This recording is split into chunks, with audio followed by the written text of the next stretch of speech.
This channel does not promote any violent, harmful, or illegal activities. All content provided by this channel is meant for an educational purpose only.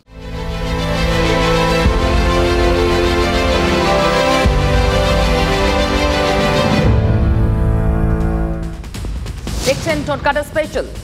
আপনার বাড়িতে পাঁজি মানে পঞ্জিকা আছে? পুরনো পঞ্জিকার পাতা উল্টালে সাধারণত 15ই এপ্রিল আমরা বাঙালিরা নববর্ষ উদযাপন করি। ব্যতিক্রম হয় কখনো কখনো রাশিচক্রের হিসেবে। এবারও সেই ব্যতিক্রমের বছর।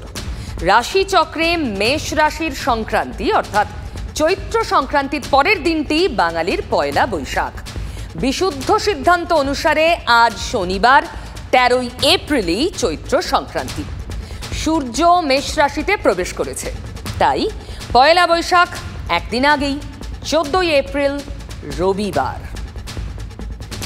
বাঙালির 12 মাসে 13 পার্বণের এক পার্বণ। এসো হে বৈশাখ, বাঙালির পার্বণ, বাঙালির উৎসব। সেখানে রসনা তৃপ্তি বাদ হয় কি করে? হতে পারে? বাঙালি তো পেটুক, এই বিশেষণ তো আর একদিনে জোটেনি। এসো বসো আহারের লোভনীয় টোপ রেস্তোরাঁগুলো।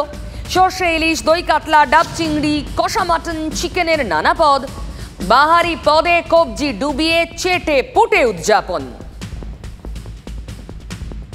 মাংস ভাতে বাংলা নববর্ষ উদযাপন তো হবে এবার রাজ্যের স্কুলগুলোতেও।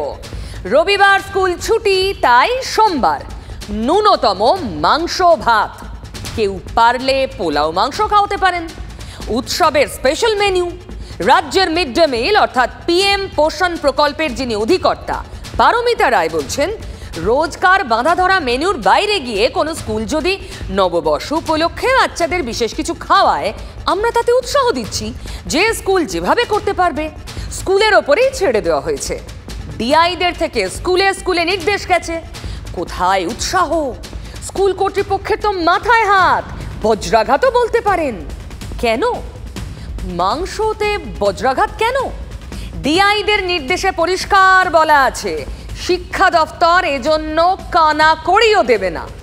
মানে অতিরিক্ত 1 পয়সাও বরাদ্দ নয়। তাহলে এই এতগুলো স্কুলে এতগুলো বাচ্চাকে খাওয়ানোর টাকা দেবে কে? স্কুলগুলোকে গৌরী সেনের খোঁজ করতে হবে, নাকি সরকারি নির্দেশ রাখতে শিক্ষকরা নিজেদের পকেট থেকেই খরচ করবেন? কে জানে। পয়লা বৈশাখ উপলক্ষে প্রত্যেক স্কুলে মিড ডে মিলে খাওয়ানো হবে মাংস ভাত, ফল, কোথাও ফ্রাইড রাইস, আলুর দম, ডিম কষা ইত্যাদি ইত্যাদি। আর এর জন্য কোনো বাড়তি টাকা দেওয়া হবে না স্কুল কর্তৃপক্ষকে, পরিষ্কার জানিয়ে দিয়েছেন স্কুল পরিদর্শকরা। মাথা পিছু মিড ডে মিলে প্রথম শ্রেণী থেকে পঞ্চম শ্রেণীর জন্য বরাদ্দ রয়েছে 5.45 টাকা। ষষ্ঠ থেকে অষ্টম শ্রেণীর জন্য বরাদ্দ 8.17 টাকা। এই বরাদ্দে পড়ুয়াদের পাতে রোজ দিনের মিড ডে মিল দিতেই হিমশিম খেতে হয়। সেখানে মাংস ভাত। বাজারে চিকেনের দাম কত? 240 থেকে 270-এর মধ্যে ঘোরাফেরা করছে। হিসেব কষে দেখুন, বরাদ্দ টাকায় পড়ুয়াদের পাতে 1 টুকরো করে মাংস দেওয়াও সম্ভব কি? সঙ্গে সর্ষের তেল, আলু, মশলাপাতি। যদি অতিরিক্ত অর্থ বরাদ্দ না হয়, তাহলে মাস্টারমশাইরা দিদিমণিরা কোথা থেকে করবে? তাদেরকে তো চুরি করতে হবে। তাহলে তো মমতা ব্যানার্জি কি চাইছেন তার মতো গোটা দেশের মাস্টারমশাই দিদিমণিরাও তারাও কি চোর হয়ে যাক নাকি? শিক্ষকরা তারাও তো একই কথা বলছেন, মাংস ভাতের টাকা দেবে কে? এই নির্দেশিকায় কোথাও বলা নেই যে এই অর্থ কোথা থেকে আসবে। বিভিন্ন বিদ্যালয় এই যে মেনু রেডি করবে, তারা কোথা থেকে পাবেন সেই অর্থ? একটা বছর ধরে যে মিড ডে মিলের যে খাবারটা দেওয়া হয় এবং তাতে যে পুষ্টি যেটা পাওয়ার কথা ছাত্রছাত্রীদের সেটা পায় না আর কি, তাহলে সে ব্যাপারে সরকারের মাথা ব্যথা থাকে না কেন? আমরা দাবি করছি যে শুধু একদিন নয়, যাতে প্রতিদিন ছাত্রছাত্রীরা তাদের পুষ্টিকর আহার দেওয়া যায়, তার জন্য বরাদ্দ বাড়ানো হোক। ছাত্রছাত্রীরা প্রত্যেকেই পুষ্টিকর আহার পাক, আমরা চাই। একদিন ভালো মন্দ খাইয়ে কি হবে? এখানেই আসছে রাজনীতি। মিড ডে মিলেও ভোট রাজনীতি। হঠাৎ করে নির্বাচনের আগে একদিন হঠাৎ করে পয়লা বৈশাখে ঘটা করে মাংস ভাত, ফ্রাইড রাইস এসব খাওয়ানোর ব্যবস্থা। যদি একটা নির্দিষ্ট দিনে স্কুল পড়ুয়াদের একটু ভাত মাংস খাওয়ানো হয়, তাতেও যাদের গায়ের জ্বালা হয় তাহলে খুব মুশকিলের ব্যাপার। তার মানে দাঁড়াচ্ছে যে পুরোপুরি মানে নির্বাচনকে সামনে রেখে এই ব্যবস্থাটা করা হয়েছে। ভোট কেনার চেষ্টা করা হচ্ছে, যে বাচ্চাদেরকে খাইয়ে মাথায় হাত বুলিয়ে যদি মায়ের বাবাদের ভোট পাওয়া যায়। যদি মিড ডে মিলের সঙ্গে একদিন মাংস দেয়া হয়, মাংস খাওয়ানোর জন্য একটা নির্দেশ দেওয়া হয়, তাতে কি সমস্যা আছে? বাচ্চারা খাবে, যারা মাংস খায় তারা ভালোভাবে খায়। প্রশ্নটা পড়ুয়াদের মাংস ভাত খাওয়ানো নিয়ে নয়, রাজ্যের নির্দেশে বরাদ্দ টাকার কথা বলা হলো না কেন? নির্বাচনী আচরণবিধিরই বা বাহানা কি করে দেখাবে শাসক দল? পাতে মাংস দিতে কটা স্কুল শেষ পর্যন্ত গৌরী সেনের খোঁজ পেল সোমবার বোঝা যাবে, কিন্তু বাঙালির 12 মাসে 13 পার্বণের শুরু হাল খাতায় মিষ্টি মুখে এই বাংলা নববর্ষের হাত ধরে। এবার তো আবার আরেক উৎসব, 13 থেকে 14 পার্বণ। বঙ্গে প্রথমবার পয়লা বৈশাখে পালিত হবে রাজ্য দিবস, পশ্চিমবঙ্গ দিবস।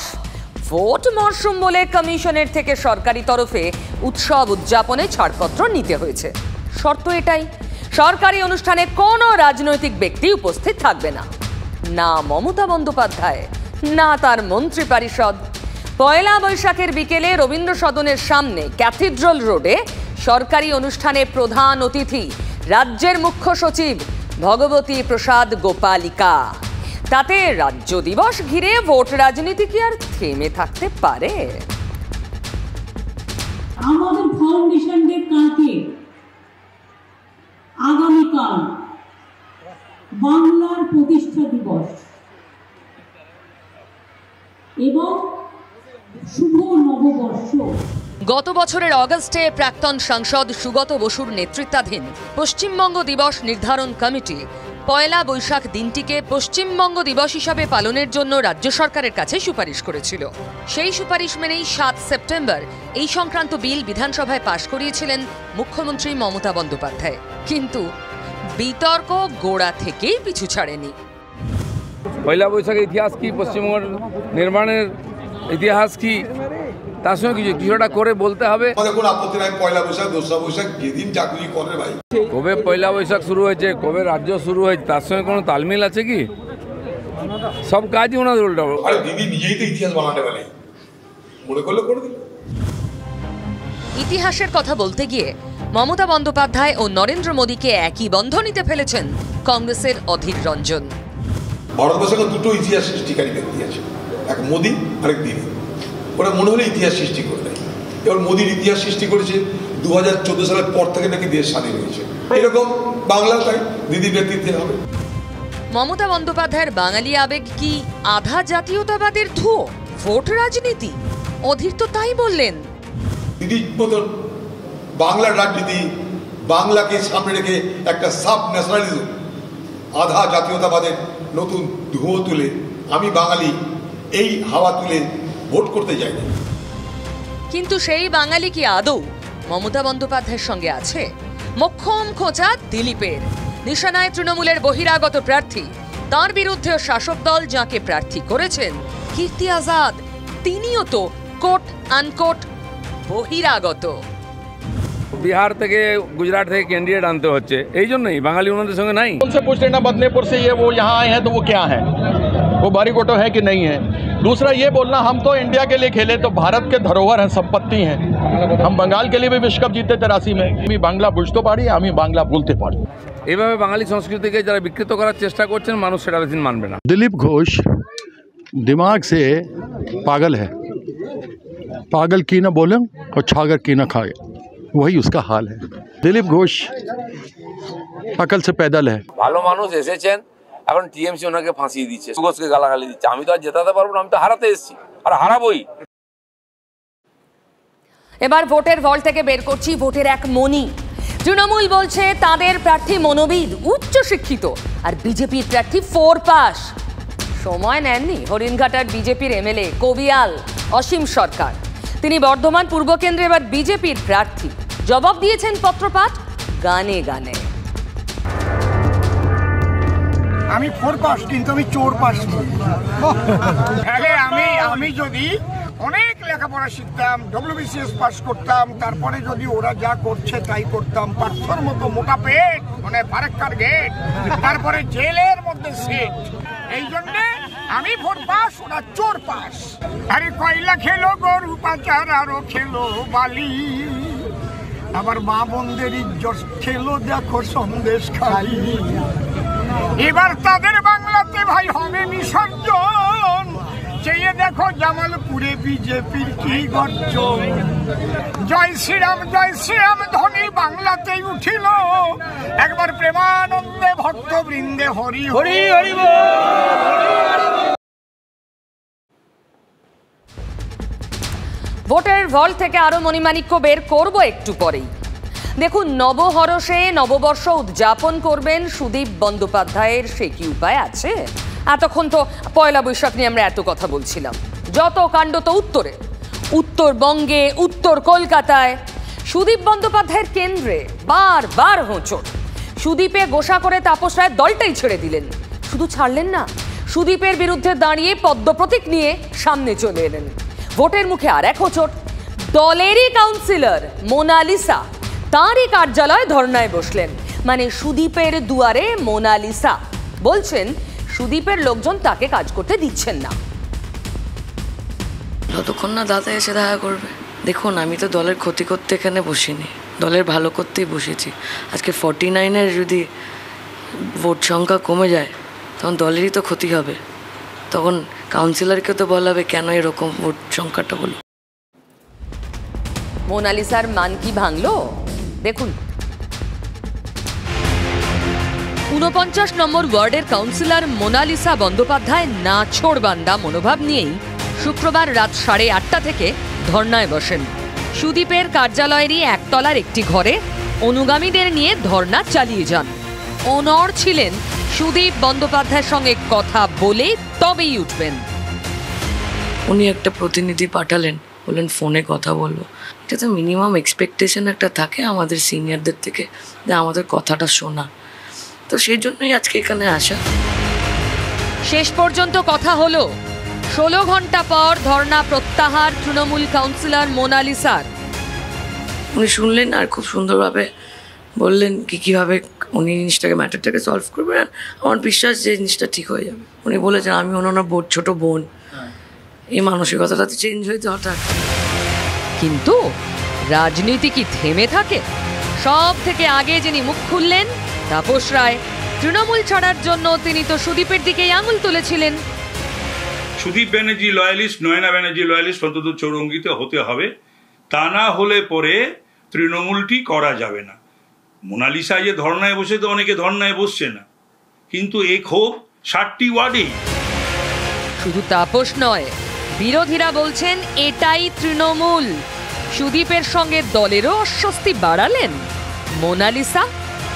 তৃণমূল করবে, তৃণমূলের নেতা সুদীপ ব্যানার্জি, তার অনুরাগীরা, তৃণমূলের কাউন্সিলর মোনালিসা ব্যানার্জি সম্ভবত নাম, মানে বুঝেছি শিয়ালদা চত্বর আর কি, শিয়ালদা চত্বর, তাকে বিরক্ত করে মারবে, এটাই তো তৃণমূল। নিশ্চয়ই কিছু এরকম ঘটনা ঘটছে যেটা কিনা ভোটের ওপর প্রভাব পড়বে 49-এর। আমি তো সবার কথা বলতে পারি না, অন্য ভোটের। ওনার কাজ হলো কোনো জায়গায় যদি প্রবলেম না থাকে ক্রিয়েট করা, কোনো যদি প্রবলেম সেখানে থেকে থাকে সেটা বাড়িয়ে দেওয়া এবং জিয়ে রাখা। এখন টিএমসি মানে এটাই, এদেরকে পেট ভরতে গিয়ে, এদেরকে সুবিধা দিতে গিয়ে মমতা ব্যানার্জির অবস্থা খারাপ।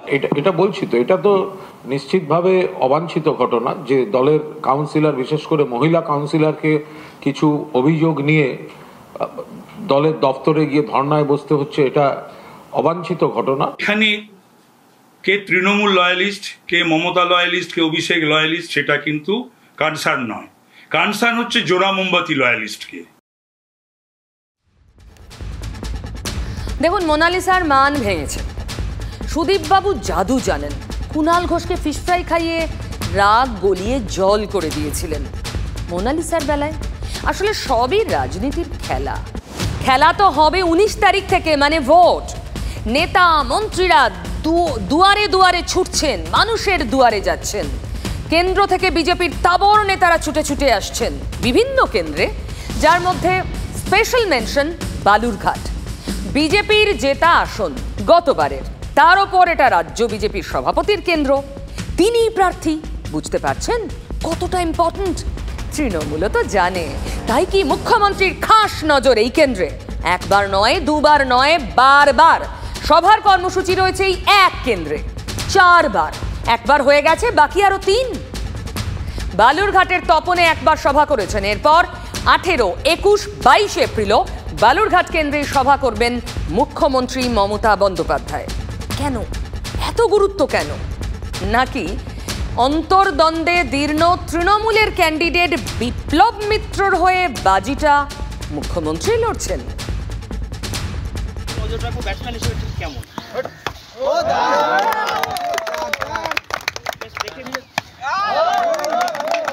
ক্রিকেট খেলতে কার না ভালো লাগে? এখনো খেলতে বললে হয়তো গোটা দিন খেলে যাব, খেলতে তো ভালোই লাগবে। খেলায় মজে বঙ্গ বিজেপির সভাপতি, ওদিকে তৃণমূল তো বলছে খেলা হবে, জোরদার খেলা তো বালুরঘাটেই। আগামী 26শে এপ্রিল বালুরঘাট লোকসভা কেন্দ্রে ভোট, অর্থাৎ দ্বিতীয় দফায়। তার আগে সেখানে শাসক বিরোধী নেতাদের ভিড় অহরহ। সুকান্ত মজুমদারের কেন্দ্র, ফোকাস তো হবেই। প্রধানমন্ত্রী আসছেন, স্বরাষ্ট্রমন্ত্রী এসেছেন। অন্যদিকে তৃণমূলের ব্যাটন হাতে খেলার হুঙ্কার মমতা ব্যানার্জির গলায়। দলের নেতা কর্মীদের শুধু ভোকাল টনিক নয়, প্রতিপক্ষকে বেনজির আক্রমণেও তাই পিছপা নন। আমাদের এখানে মাঝে মাঝে মুখ্যমন্ত্রী আসেন আর উল্টো পাল্টায় কথা বলে যান। চ্যালেঞ্জ করছি সুকান্ত বাবুকে ভোট দেওয়ার আগে, বলেননি আপনি আর গদ্দার বাংলাকে 100 দিনের কাজের টাকা দেওয়া যাবে না, বাংলার বাড়ি দেওয়া যাবে না। আমার লোকসভাতে ছিলেন, আমাকে বলেছেন কুলাঙ্গার। আপনারা বাংলার গদ্দার, আপনারা বাংলার কুলাঙ্গার, আপনারা বাংলাকে ভালোবাসেন না। মাননীয় মুখ্যমন্ত্রী শুনে রাখুন, আমরা কুলাঙ্গার নই, আমরা গরু পাচার করি না, আমরা কয়লা পাচার করি না। আপনার ভাইপো করে, সে বেটা কুলাঙ্গার, তাকে গালি দিন, আপনি কাজে লাগবে। কি দাঁড়াচ্ছে তাহলে? সুকান্ত মজুমদারের কেন্দ্র এখন তৃণমূল সুপ্রিমোর খাস টার্গেট। ইতিমধ্যেই বালুরঘাটে একটি সভা করেছেন, আর যা জানা যাচ্ছে তা হলো মমতা বন্দ্যোপাধ্যায় পরপর 3টি সভা করবেন এই বালুরঘাট কেন্দ্রের জন্যে। সেখানে বিজেপির প্রার্থী রাজ্য সভাপতি সুকান্ত মজুমদার, সেই কারণেই কি মমতা বন্দ্যোপাধ্যায় বালুরঘাটে বারবার যেতে চাইছেন? বিজেপিরও দেখতে বুঝতে বাকি নেই এই স্পেশাল নজর, তাই পাল্টা আক্রমণের ভার নিজের কাঁধে তুলে নিলেন রাজ্য সভাপতি। বুঝতে হবে যে বালুরঘাট নিয়ে খুব চিন্তায় আছেন দিদিমণি, খুব চিন্তা। অত চিন্তা করবেন না, সুগারটা বেড়ে যাবে, মুশকিল হয়ে যাবে এই বয়সে। এসপার ওসপার করতে ব্যস্ত 2 শিবিরে। 1 লাখি গাজল বালুরঘাট রেল লাইন কে করেছে? আমি করেছি। ভাগ্যিস ভালো বলেননি উনি যে আমেরিকার স্ট্যাচু অফ লিবার্টি আমি বানিয়ে দিয়েছি। বালুরঘাট হিলি রেল লাইন কে করেছে? আমি করে দিয়েছি। উনি করে দিয়েছেন? সব হয়নি তো, লাইনটা তো করে দেব কে? New Coochbehar Golokganj rail line কে করে দিয়েছে? আমি রেল মিনিস্টার থাকাকালীন করে দিয়েছি। উনি তো শুধু ঘোষণা করতেন, ওনার নাম হচ্ছে ঘোষণা দিদি। কে করে দিয়েছে? উনি করে দিয়েছেন সব। আমি করে দিয়েছি। করে দিয়েছেন সব। বিকুল। সত্যি ভোটের রঙ্গ জমজমাট। আরেক প্রার্থীর কথা বলবো, তিনি যদি প্রার্থী না হতেন জীবনে ঈদের মেলায় যাওয়াই হতো না। যাদবপুরের তৃণমূল প্রার্থী সায়নী আর সিপিএম এর সৃজন, দুজনেই কম বয়সী। চড়া রোদে ঘুরতে ঘুরতে সায়নীকে ঠক্কর মারলেন সৃজন, ভল্টের আর এক মানিক্য। বাংলার এই মেলা মানে শুধুমাত্র স্টল, দোকান, নাগরদোলা নয়, এই মেলায় কিন্তু বাংলার অর্থনীতির চাবিকাঠি। ঈদের মেলায় এসে আজকে আমার মনে হয় যে এই যে ওদের সাথে আনন্দটা ভাগ করে নিতে পারছি, সেটা 1 প্লেট ঘুগনি হোক বা একটুখানি একটা রাইড চড়া হোক বা একটুখানি বেলুন শুটিং হোক।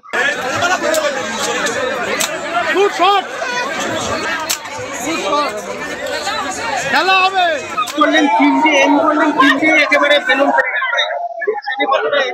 লক্ষ্য করেছো? রাজীব, মুকুল, সব্যসাচী, অর্জুন সিং, বাবুল সুপ্রিয়, যারা যারা একসময় বিজেপিকে কখনো পেয়ার হয়ে বলতো, তারা তৃণমূলকে হামতুম বলে এখন। আবার 2 দিন পরে বিজেপিকে আবার বিজেপির খোপে ঢুকে যাবে না, এর কোনো গ্যারান্টি নেই। ফলত সায়নী ঘোষ সহ তৃণমূলের যারা আছেন, যে কেউ যে কোনো দিন বিজেপিতে ঢুকে যেতে পারেন, আর বিজেপিতে যারা আছেন যে কেউ যে কোনো দিন তৃণমূলে ঢুকে যেতে পারে। ওই জন্য আমরা বলছি ফুল বদলা লাভ নেই, আমরা ফল বদলাবো। আর ওরা ওইটা গোডাউন একটাই, শোরুম দুটো আলাদা। 34 বছর ধরে হাতে ধরে যারা পশ্চিমবঙ্গকে শেষ করেছে, আজকে তারা এসে বলছে আমাদেরকে সুযোগ দিন, আমরা লাল ফেরাবো, হাল ফেরাবো। 34 বছরে আপনারা এমন হাল ফিরিয়েছেন যে মানুষ আর আপনাদেরকে ফেরাতে চাইছে। বিগত 10 বছর সিপিএম এমন ভাবে গর্তে ঢুকে গেছে যে বিজেপিকে তারা রাস্তা করে দিয়েছে। কিছুক্ষণ আগেই আপনাদের দেখিয়েছিলাম অধীর চৌধুরীর গরম খবর, দেখাচ্ছিলাম একদম শুরুতেই বহরমপুরে। সে কি কাণ্ড বলুন তো, কিন্তু শুধু কি কংগ্রেস প্রার্থীকে নিয়ে হুলস্থুল? বিজেপির তো ওদিকে ঘরে আগুন ধরেছে, তাই না? একটা ছবি দেখাবো। প্রচারে নেমে দলীয় কর্মীদেরই বিক্ষোভের মুখে পড়লেন আসানসোলের বিজেপি প্রার্থী সুরিন্দর সিং আলুওয়ালিয়া।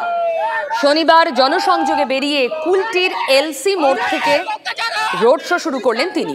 কেন্দুয়া বাজার এলাকায় তাঁর গাড়ি ঢুকতেই বিপত্তি। অভিযোগ, গাড়ি আটকে বিক্ষোভ শুরু করেন 75 নম্বর ওয়ার্ডের বিজেপি নেতার অনুগামীরা। বিজেপির নেতা বিজেপির প্রার্থীকে কেন বিক্ষোভ দেখাচ্ছেন? নরেন্দ্র মোদী জি, অমিত শাহ জি আর নাড্ডা জি নিজে করলেন, ঘোষণা করলেন যে এসএস আলুওয়ালিয়া এখানকার প্রতিনিধি হিসাবে নির্বাচন লড়বে, তা বুঝতে হবে। কালিম্পংয়ের বিধায়ক বিষ্ণুপ্রসাদ শর্মার নিরাপত্তা তুলে নিল কেন্দ্র। 2021 সালে তিনি বিজেপির টিকিটেই জিতেছিলেন, কিন্তু তারপর এক্স ক্যাটাগরির নিরাপত্তা তাকে দেওয়া হয়। এবার তিনি বিজেপি মনোনীত প্রার্থী রাজু বিস্তার বিরুদ্ধে টিকিট না পেয়ে নির্দল প্রার্থী হয়ে দাঁড়িয়ে যান। তারপরই নিরাপত্তা তুলে নেওয়া হয়। সরাসরি এক্স পোস্টে অমিত শাহর দিকেই আঙুল তুলেছেন বিষ্ণুপ্রসাদ।